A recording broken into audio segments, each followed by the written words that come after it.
സാധന തോന്നുന്നത് ഇതൊക്കെ കാണുമ്പോൾ? എനിക്ക് വിഷമാണ് തോന്നുന്നത്. ഞാൻ അവന് കാണാണ്ടായ അന്ന് മുതൽ ടി വിയിൽ കണ്ടുകൊണ്ടിരിക്കുന്നതാണ്. വളരെ വിഷമമുണ്ട്. ഇപ്പോഴും കണ്ടുകൊണ്ടിരിക്കുകയാണ്. ആ കുട്ടിയുടെ കാര്യം ആലോചിക്കുമ്പോഴാണ് വിഷമം. വീട്ടുകാരും ആകെ വിഷമത്തിലാണ്. ഞങ്ങൾക്ക് ആദരാഞ്ജലികൾ അർപ്പിക്കുന്നു. ശരി ശരി ശരി സഹോദര. സഹോദരയ്ക്കും ഈ പറയുന്ന പോലെ സംസാരിക്കുക പ്രയാസകരമായി നിൽക്കുന്ന ഒരു സാഹചര്യമാണ്. എറണാകുളത്ത് നിന്ന് ഓമന എന്ന പ്രേക്ഷക. ഓമന, സങ്കടകരമാണ് കാര്യങ്ങൾ, എങ്കിലും പറയും. അതെ, ഒന്നും പറയാൻ പറ്റുന്നില്ല. പക്ഷെ ഇത്രയും ജനങ്ങളെ കാണുമ്പോ തന്നെ അർജുൻ അവിടെ ആരാണെന്നുള്ളത് നമുക്ക് മനസ്സിലാവും. അർജുനെ ആദരാഞ്ജലി അർപ്പിക്കാൻ വേണ്ടി വിളിക്കുകയാണ്. പിന്നെ അവര് പങ്കെടുത്ത എല്ലാവരും ഇതിനെ. ശരി ശരി ഓമന. ശൈലജ എന്ന പ്രേക്ഷക വിളിക്കുന്നു. ശൈലജ, എല്ലാവർക്കും പ്രയാസമാണ് സംസാരിക്കുക. എല്ലാവരും വിങ്ങിക്കൊണ്ടാണ് അർജുനെ ഓർക്കുന്നത്. ശൈലജയ്ക്കും പരിചയമുണ്ടാകില്ല എന്ന് എനിക്ക് ഉറപ്പാണ്. എവിടെയോ എങ്ങനെയോ വാർത്തകൾ അറിഞ്ഞ അർജുനായിരിക്കും അല്ലേ? എത്രയോ പേര് അങ്ങനെ ഇങ്ങനെ കുടിച്ചലഞ്ഞ് അങ്ങനെ ഇങ്ങനെയൊക്കെ നടക്കുന്നു സാറേ. ഇത്രയും നല്ലൊരു മോനെ ദൈവം കൊണ്ടുപോയില്ലേ, എനിക്ക് എന്താ പറയണ്ടെന്ന് അറിയണില്ലേ. പിന്നെ അതിൽ പങ്കെടുത്തവന്റെ എന്താ പറയാ എല്ലാം ഇതൊക്കെ വീണ്ടെടുത്തവർക്ക് എന്റെ വലിയൊരു നല്ല പ്രാർത്ഥന ഉണ്ടായിരുന്നു. അന്തോണീസ് പുണ്യാളുടെ അവിടെ മുട്ടിൽ നിന്ന് പ്രാർത്ഥിച്ചു ഞാൻ. എന്തെങ്കിലും ഒരു എന്തെങ്കിലും ഒരു അവശിഷ്ട ഒരമ്മയ്ക്ക് കിട്ടണമെന്ന് ഞാൻ പ്രാർത്ഥിച്ചിട്ടുണ്ട്. അപ്പൊ അത് കാരണം എനിക്ക് വളരെ ഒരു എന്താ പറയാ ഒരു വിഷമം. എനിക്ക് പറഞ്ഞിട്ട് ഒരു കംപ്ലക്ഷനില്ല, തൊണ്ടയൊക്കെ ഇങ്ങനെ വരളാണ്.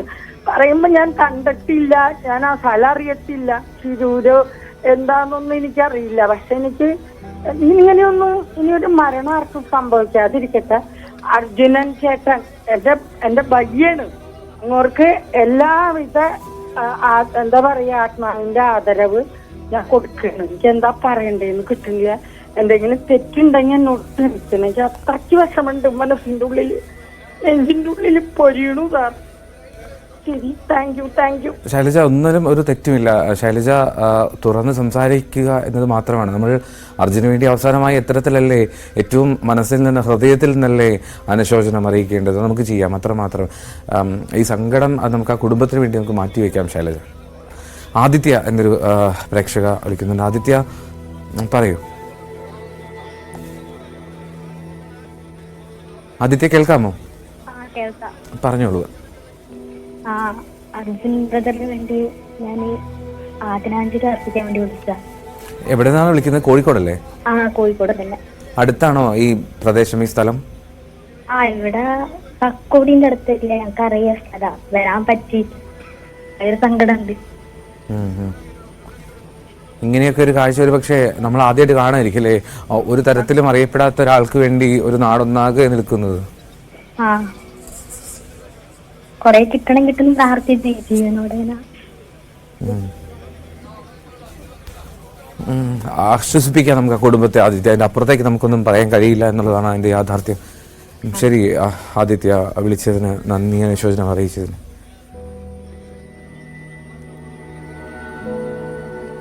അർജുന്റെ വീട്ടിലേക്ക് ഇങ്ങനെ ആളുകൾ അണമറിയാതെ എത്തിക്കൊണ്ടിരിക്കുന്നു. ഒന്നൊന്നായി ആളുകൾ ഇങ്ങനെ അപ്പം തിക്കി തിരക്കി എത്തുകയാണ് ആ വീട്ടിലേക്ക്. ആ വീടിപ്പോൾ ഒരു ജനസാഗരമാണ്. ഒഴുകി അർജുനെ കണ്ട് അവർ പുറത്തേക്ക് പോകുന്നു. അതിനേക്കാൾ വലിയ തിക്കും തിരക്കും ആ വഴിയിലുടനീളമുണ്ട്. അർജുൻ്റെ വീട്ടിലേക്ക് കയറി വരാനുള്ള വഴിയിൽ ഇനിയും എത്രയോ ആളുകൾ കാത്തിരിക്കുന്നു. ഷഫീർ ടെലിഫോണിലുണ്ട്. ഷഫീർ, എവിടെ നിന്നാണ് വിളിക്കുന്നത്? കണ്ണൂർ ജില്ലയിലെ കൂത്തുപറമ്പിൽ. ഓക്കെ ഷഫീർ, ഇങ്ങനെ ഈ വാർത്ത ആദ്യം തൊട്ടൊക്കെ കാണുന്നുണ്ടായിരുന്നു അർജുന്റെ അപകടവും ഒക്കെ? അർജുന്റെ അപകടം എനിക്ക് നല്ലൊരു ഓർമ്മയാണ്. എന്താ വെച്ചാല് ഞാന് എന്റെ കണ്ണിന് ഓപ്പറേഷൻ ഉണ്ടായിരുന്നു കോയമ്പത്തൂരിന്. കോയമ്പത്തൂർ ഓപ്പറേഷൻ ചെയ്തിട്ട് വന്ന് വീട്ടിലെത്തിയതിന്റെ പിറ്റേന്ന് ഞാനിങ്ങനെ വയസ്സിന് വന്ന് ന്യൂസൊന്ന് വെച്ച് ആടി എന്ന് പറഞ്ഞപ്പോ അന്നേരം വന്ന ന്യൂസായിരുന്നു.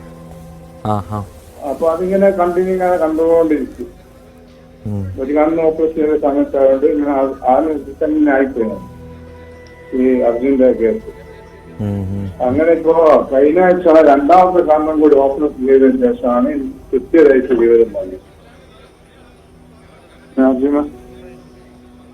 അയ്യൊരു ഓർമ്മ.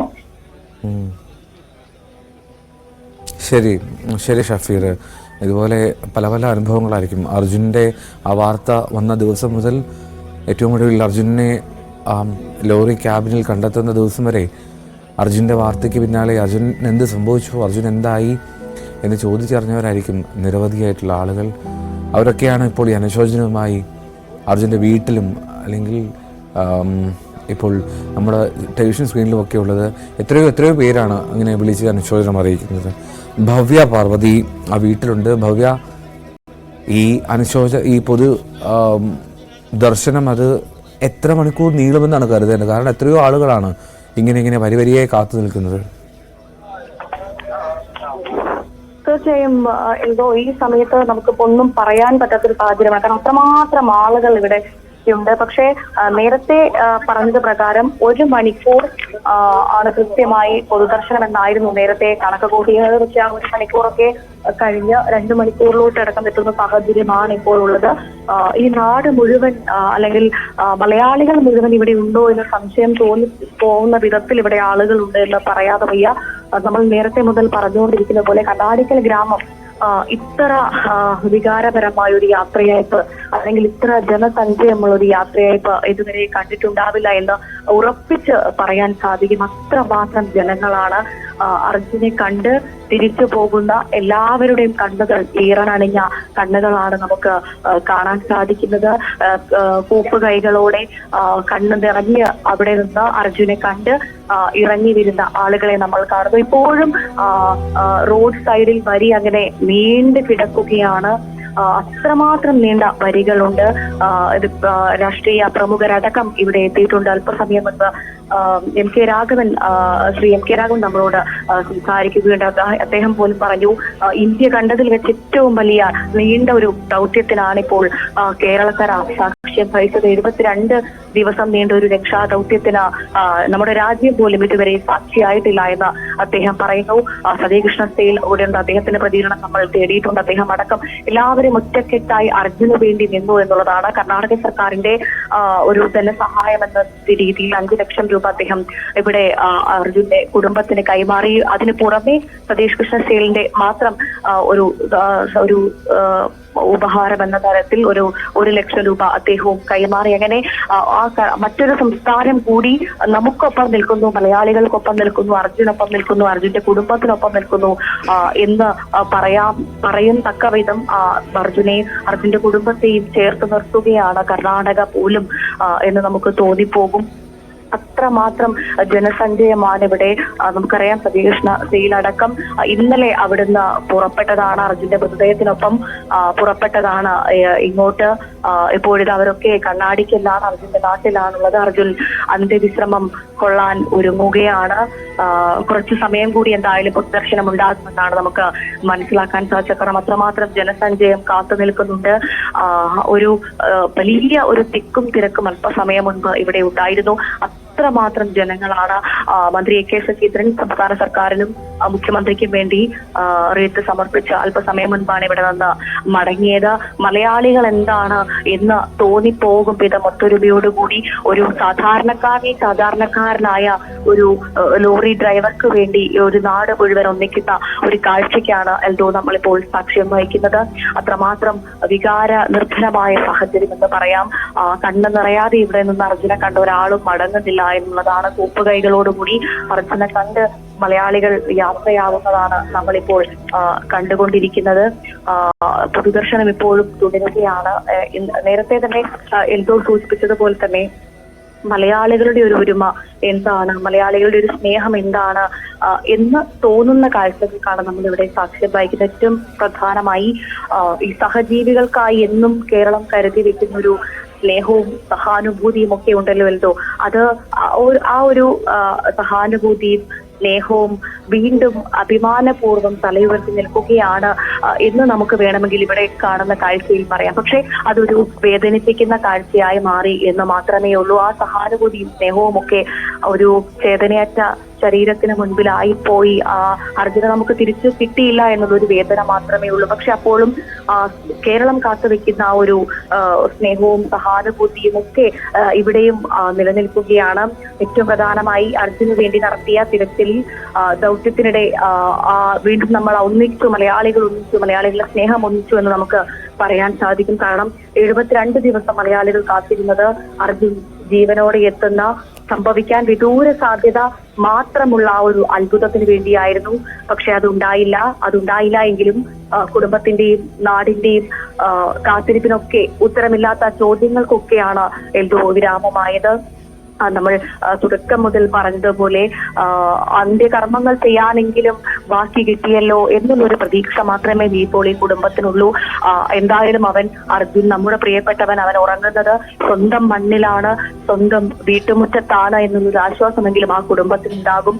കാരണം അത്രമാത്രം അർജുനെ ചേർത്ത് നിർത്തിയ, അർജുനില്ലാതെ പറ്റില്ല എന്ന് പോലും നമ്മൾക്ക് പോലും തോന്നിപ്പോയി ഈ കുടുംബത്തിന്റെ സ്നേഹം, ഈ നാടിന്റെ സ്നേഹം കണ്ട സാഹചര്യത്തിൽ. അങ്ങനെ അപ്പോൾ ആ അർജുൻ അവന്റെ നാട്ടിലാണ്, അവന്റെ സ്വന്തം മണ്ണിലാണ്, അവന്റെ വീട്ടിലാണ് അന്തെ ഉറങ്ങുന്നത് എന്ന് മാത്രമേ നമുക്ക് ഈ ഘട്ടത്തിൽ ആശ്വസിക്കാൻ സാധിക്കുകയുള്ളൂ. കാരണം ഓരോ മലയാളി വീടുകളിലും ഓരോ അമ്മമാരും സഹോദരന്മാരും ഒക്കെ അവരുടെ പ്രാർത്ഥനകളിൽ ഉൾപ്പെടുത്തിയ പേരായിരുന്നു അർജുൻ എന്നത്.